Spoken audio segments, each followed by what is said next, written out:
ओम शांति। 22 सितंबर 2023 की साकार मुरली है। बाबा बोले, मीठे बच्चे, पद का आधार पढ़ाई पर है। पढ़कर फिर पढ़ाना है। गली गली में जाकर बाप का परिचय देना है। आज का प्रश्न है, तुम बच्चों को किस इच्छा से परे रहकर सेवा में लगे रहना है? उत्तर है, तुम रहम दिल बच्चे हो। तुम्हें किसी से पैसा लेने की इच्छा नहीं रखनी है। इस इच्छा से परे रहकर दान करने की सेवा में दूसरों को आप समान बनाने में लगे रहना है। बुद्धि में रहे, जिसकी तकदीर में होगा वह बीज अवश्य बोएंगे। अगर कोई वाचा या कर्मणा सेवा नहीं कर सकते हैं तो धन से भी सहयोगी बनते हैं।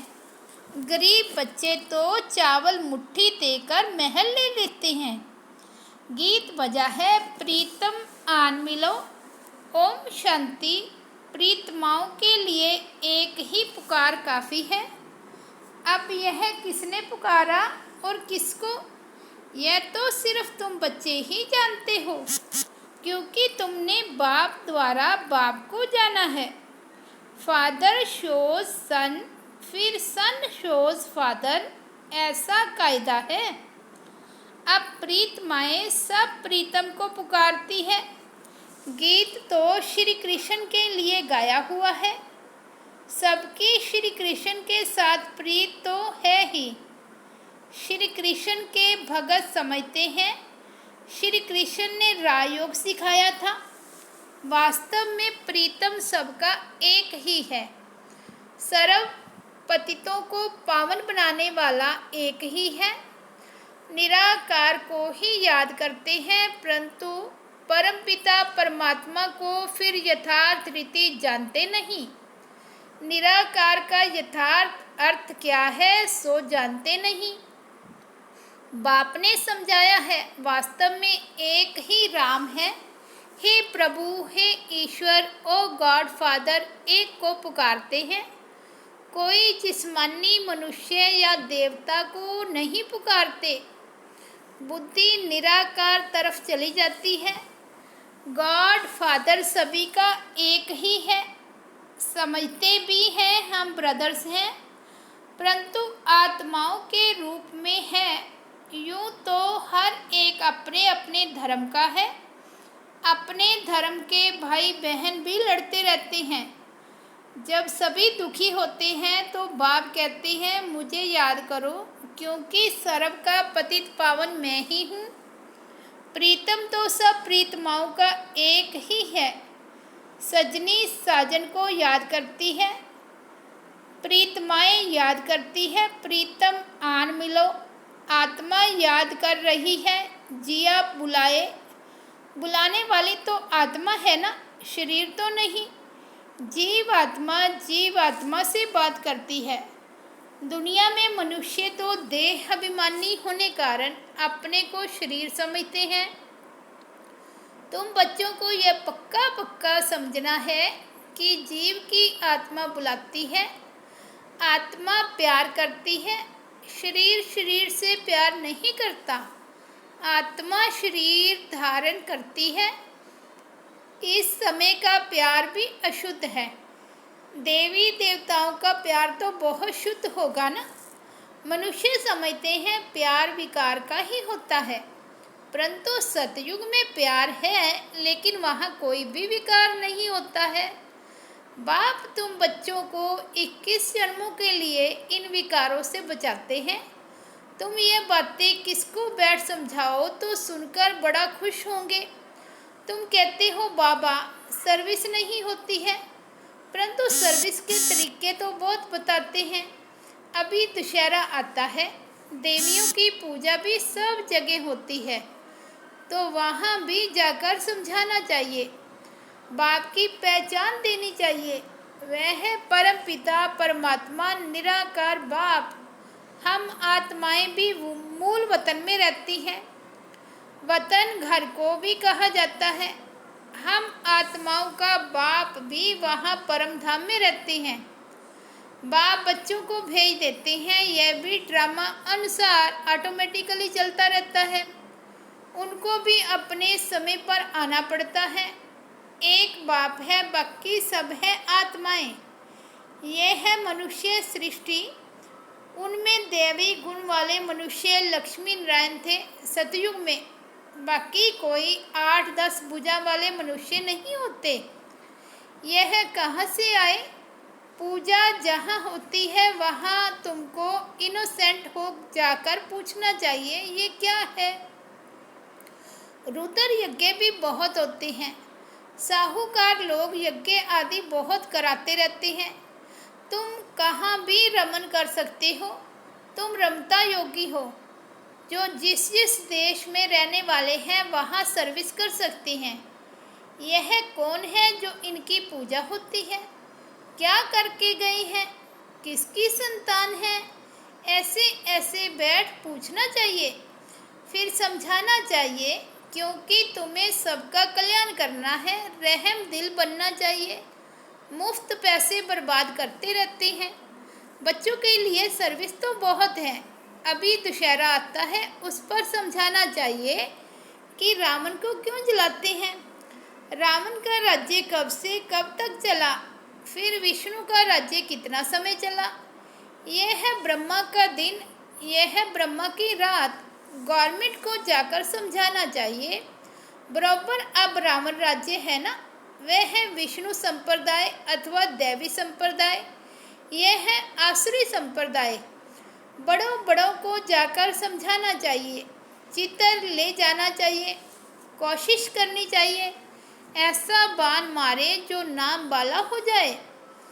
बनारस में बहुत बड़े बड़े टाइटल मिलते हैं सरस्वती आदि के। अब सरस्वती तो है जगदम्बा। भारतवासी सब जगदम्बा को मानेंगे। जगत को रचने वाली तो जरूर पिता भी होगा। जगत पिता ब्रह्मा और जगदम्बा सरस्वती कहते हैं ना। सरस्वती भी ब्रह्मा की बच्ची है, ब्रह्मा की मुखवंशावली है। ब्रह्मा को फिर रचने वाला कौन गाया जाता है? शिव परमात्माए नमः। वह हो गए देवताएं नमो। तो देवताओं का रचयिता वह शिव परमात्मा हो गया। उनसे वर्षा मिला होगा। तो तुम बच्चों को समझाने निकलना पड़े ना। जो जो अच्छे समझदार हैं उन्हें सर्विस करनी चाहिए। बाप तो गली गली में नहीं जाएंगे, ये बच्चों का काम है। सर्विस नहीं करते हैं तो समझेंगे सर्विसेबल नहीं हैं, तो पद भी ऐसा ही पाएंगे। भल बच्चे तो बने हैं, परंतु पढ़ाई पर सारा मदार है। तो जो जास्ती पढ़ेंगे वे ऊंच पद पाएंगे। पढ़े हुए के आगे अनपढ़े भरी ढोएंगे। पुरुषार्थ ऊंच पद पाने का करना चाहिए। यह शिव बाबा सन्मुख समझा रहे हैं। बाहर वाले बच्चे भी समझेंगे। शिव बाबा मधुबन में मुरली चलाते होंगे। मुरली नहीं आती है तो बच्चे हैरान हो जाते हैं, सोचते हैं शिव बाबा की मुरली क्यों नहीं आई। क्योंकि शिव बाबा की मुरली से ही हमारा जन्म हीरे जैसा बनना है। मुरली तो रोज सुनना चाहिए। 7 रोज की मुरली भी अगर किसके पास जाए वह बैठ पढ़े तो कितनी खुशी मिल जाए। पढ़ना जरूर चाहिए। कोई भी लूला लंगड़ा गूंगा भी यह पढ़ सकते हैं। कैसे भी बुखार में बीमारी में भी मुरली जरूर पढ़नी चाहिए। तुम सिर्फ बोलो तुमको 2 बाप हैं, तो जिसे वर्षा लेना होगा वह उसी समय इन 2 अक्षरों से भी समझ जाएंगे। यह नॉलेज ही ऐसी सहज है। बाप को याद करने से सारा चक्र बुद्धि में आ जाता है। जितना बुद्धि में चक्र फिराएंगे तो चक्रवर्ती बनेंगे। बाप कहते हैं जो मेरे भगत हैं अथवा लक्ष्मी नारायण आदि को मानने वाले हैं उनको समझाओ। तुम ही देवी देवता थे, 84 का चक्र लगाया, अब फिर देवता बनो। यह बाबा भी लक्ष्मी नारायण का भगत था ना। पुजारी से फिर पूज्य बनते हैं। लक्ष्मी नारायण पूज्य है ना। तुम लक्ष्मी नारायण के मंदिर में जाएंगे, कहेंगे कल इनकी पूजा करते थे, आज हम वह बन रहे हैं। समझाना तो बड़ा सहज है। तुम बच्चों को रहम दिल बनना है।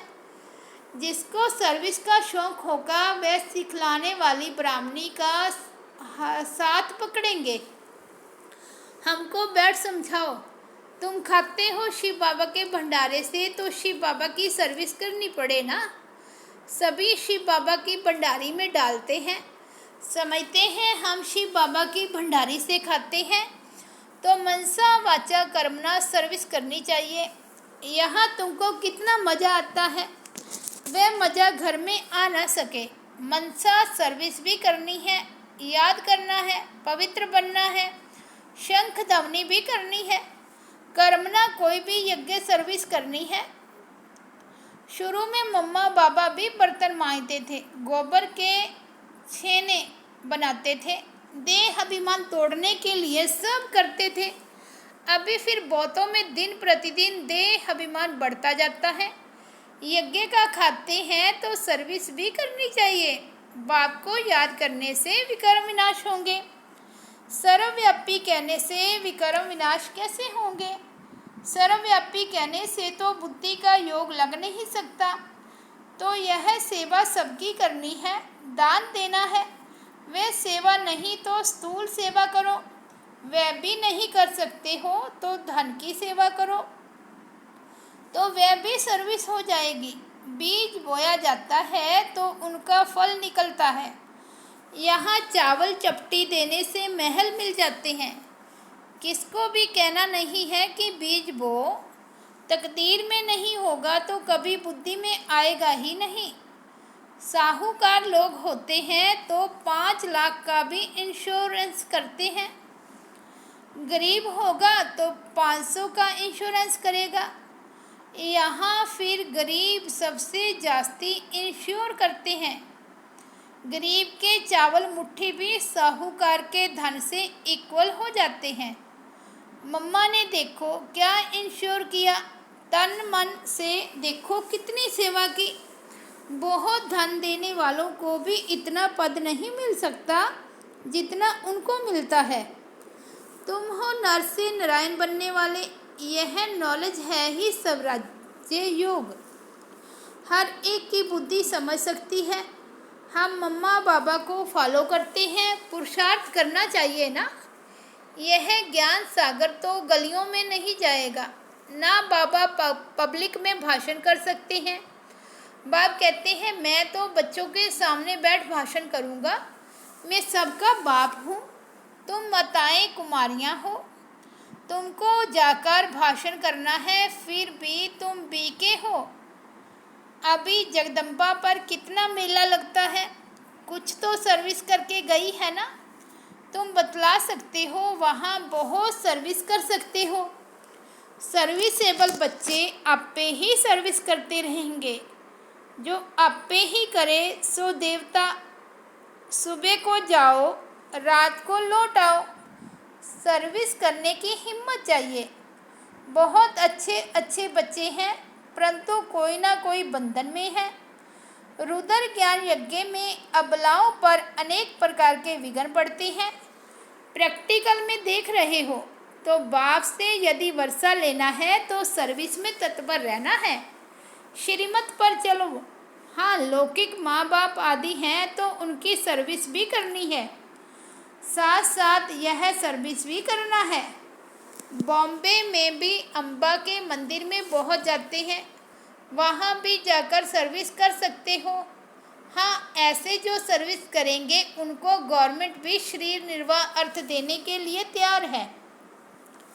यदि कुछ भी समझने वाले नहीं हैं, फिर भी मेहनत करो, कोई ना कोई निकल आएगा।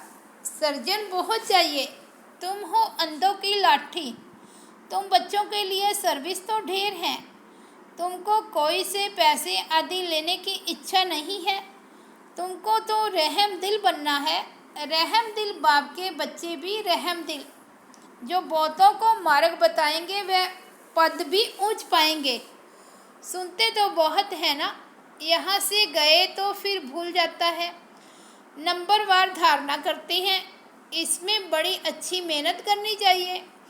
21 जन्मों का राज्य भाग्य मिलता है, कम बात थोड़े ही है। जैसे गवर्नमेंट कहती है सोना हराम है, बाप भी कहते हैं नींद को जीतने वाले बनो, रात को भी कमाई करो। कोई शरीर छोड़ते हैं तो समझते हैं ड्रामा में उनका इतना ही पार्ट था। अनन्य बच्चे जो होते हैं वह आते हैं, कोई तो बहुत आंसू बहाते हैं, पछताते हैं हमने सर्विस नहीं की, बाप का कहना नहीं माना। ऐसे ऐसे भिन्न भिन्न प्रकार के होते हैं। बाबा साक्षात्कार कराते हैं, तुमको कितना कहते थे सर्विस पर आप सामान बनाओ, तुमने कुछ नहीं किया, फिर रोते हैं। धर्मराज के आगे भी रोते हैं, मार खाते हैं, इम्तिहान हो गया, रिजल्ट निकल गई, फिर रोने से कुछ फ़ायदा होगा क्या? अभी प्रीतम आया हुआ है प्रीतमाओं को ले जाने, कहते हैं आओ तो हम तुमको विश्व की महारानी बनाएं। जो पुरुषार्थ करेंगे वह बनेंगे। स्टार्स में भी नंबरवार होते हैं, कोई तो बहुत चमकते हैं।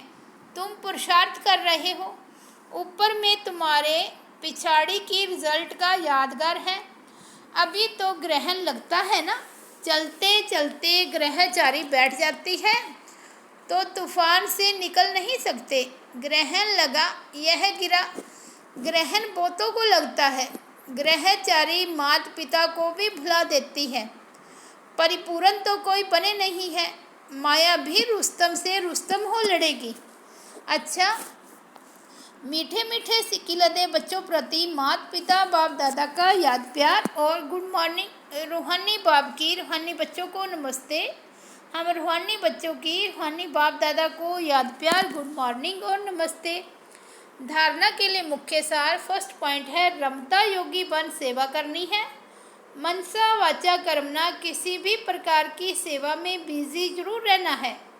सेकंड पॉइंट है रात को जागकर कमाई करनी है, नींद को जीतने वाला बनना है, मुरली किसी भी परिस्थिति में जरूर पढ़नी है।